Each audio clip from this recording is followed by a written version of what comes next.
Namna ya kuyaondoa mabaya. Neno linasema, arudishaye mabaya badala ya mema, mabaya yataondoka nyumbani mwake.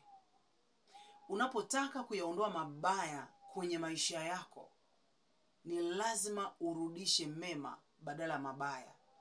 Kuna mabaya mengi yamedumu kwenye maisha ya watu, kwenye ndoa, kazini, kwenye biashara, kwenye jamii zetu na urafiki, kwa sababu watu wamekuwa wanarudisha mabaya badala ya mema.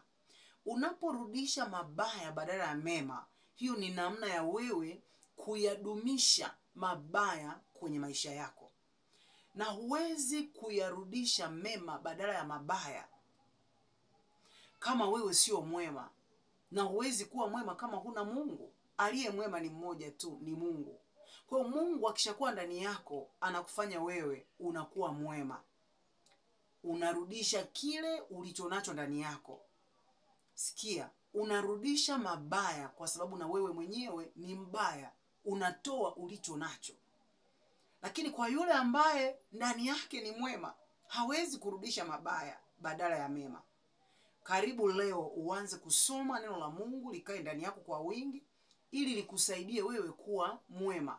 Mabaya yatakapokuja utayaondoa kwa njia ya kurudisha mema. Hiyo ndiyo kanuni ambayo tumepewa. Ni ngumu, lakini inawezekana ukiwa na Mungu. Ili uondoe mabaya kwenye maisha yako, lazima urudishe mema.